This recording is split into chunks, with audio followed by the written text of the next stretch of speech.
Hi, welcome to today's tutorial. My name is Heather and we're going to be going over chair pose or Utkatasana. So for chair pose, we're going to start from the ground up, building a nice strong foundation.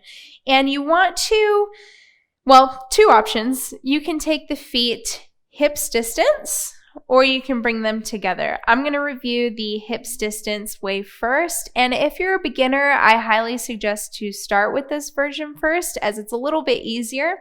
So, and when I say hips distance, what I really mean is hip bone distance. So not going from the outer edge of your hips, but going and stacking your bones up together. Because if we were going from the outer edge of our hips, we might be bringing our feet a little bit wider than we need to.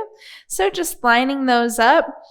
And let's start by spreading through the toes, lifting up through the arches of our feet. Again, nice strong foundation and bending through our knees. So from here, I'll turn. And if you cannot see the tips of your toes, you're probably leaning too far forward. What you really want to do is be able to see the tips of your toes if you're looking down. Now, something that I'm pretty guilty of is creating this little anterior pelvic tilt here and booty popping. Yeah, we don't want any of that. So I'm going to lengthen my tailbone in and really engage my stomach and knit my ribs together. So finding engagement in the low stomach. And this is option 1 for the feet.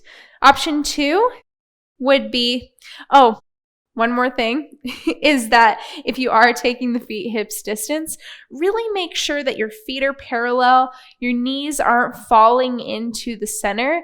This really can bring injuries later on. So we want to make sure that they're opening up towards the sides.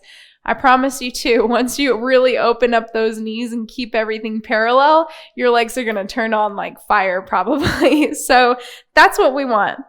So another thing to mention is that if you need help finding engagement in the legs, you can also take a block and place it right in between your upper thighs or your inner thighs.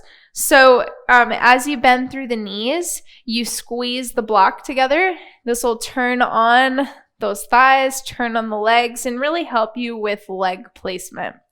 The second option is to bring your feet together. So big toes to touch, little space between the heels. In this way, the feet are still parallel to one another, bending through those knees once again, and really zipping up through the legs. So no matter what variation you're taking, you can find that engagement here through the legs. And hands have options. So you can bring the hands to prayer at the heart. You can open them up in cactus arms if you have really tight shoulders, or you can take them up above. So palms are facing towards one another. And what you want to really work towards is bringing these arms up towards the ears. But if you are finding that your elbows are starting to bend or your chest is starting to flare out, this is what we don't want. Again, we want to really keep a straight line in our spine. So if you're finding that your chest is starting to do this, just bring it back down, take the arms down a bit, or you can even take them right out in front of you facing the ground if you want to build some heat. Wherever you're at is totally fine. So that is our tutorial. If you like this video, please make sure to give it a like. And if you have any questions about chair pose, or if there's any other types of tutorials you would like to see on the channel, please make sure to leave me a comment down below. I'll make sure to answer those questions. And yeah, have a great one, you guys. Don't forget to subscribe for new free yoga every single week here, and namaste. I'll see you soon.